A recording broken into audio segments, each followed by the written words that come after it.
சென்னையில் புத்தாண்டு கொண்டாட்டங்களை இரவு 1 மணியுடன் நிறைவு செய்யுமாறு சென்னை பெருநகர காவல்துறையினர் அறிவுறுத்தியுள்ளனர். மது குடித்துவிட்டு வாகனம் ஓட்டுவோர் மீதும் இருசக்கர வாகனங்களில் விபரீத செயல்களில் ஈடுபடுவோர் மீதும் நடவடிக்கை எடுக்கப்படும் எனவும் எச்சரிக்கப்பட்டுள்ளது. சென்னையில் விபத்தில்லா புத்தாண்டு கொண்டாட்டத்திற்கு செய்யப்பட்டுள்ள ஏற்பாடுகள் குறித்து காவல்துறை சார்பில் விளக்கமளிக்கப்பட்டுள்ளது. புத்தாண்டு கொண்டாட்டங்களுக்காக சில போக்குவரத்து மாற்றங்கள் செய்யப்பட்டுள்ளதாக தெரிவிக்கப்பட்டுள்ளது. கொண்டாட்டங்களை கண்காணிக்க ட்ரோன்கள் பயன்படுத்தப்படும் எனவும் கூறப்பட்டுள்ளது. இரவு 1 மணியை தாண்டி கொண்டாட்டங்களில் ஈடுபடுவோர் மீது நடவடிக்கை எடுக்கப்படும் என எச்சரிக்கை விடுக்கப்பட்டுள்ளது.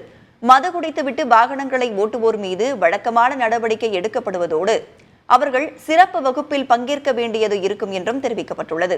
இதற்காக 20 இடங்களில் ஏற்பாடுகள் செய்யப்பட்டுள்ளன.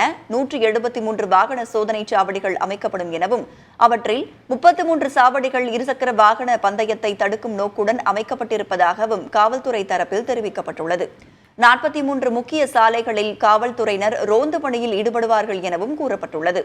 48 தற்காலிக காவல்துறை பூத்கள் அமைக்கப்படும் எனவும் அசம்பாவிதங்களை படம் பிடித்து உடனே எச்சரிக்கும் 6841 கேமராக்கள் பயன்படுத்தப்பட்டிருப்பதாகவும் தெரிவிக்கப்பட்டுள்ளது.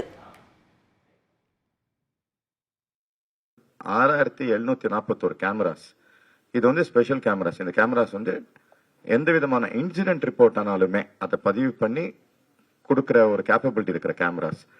அப்படின்னா எங்கேயாவது வீலிங் பண்றாங்க, ரேசிங் போறாங்க அப்படின்னா தானாவே அந்த கேமரா இந்த இடத்துல இப்படி நடக்குது அப்படிங்கிற அந்த கேமரா அதை ஃபீட் எடுத்து கண்ட்ரோல் ரூமுக்கு அலர்ட் பண்ணும்.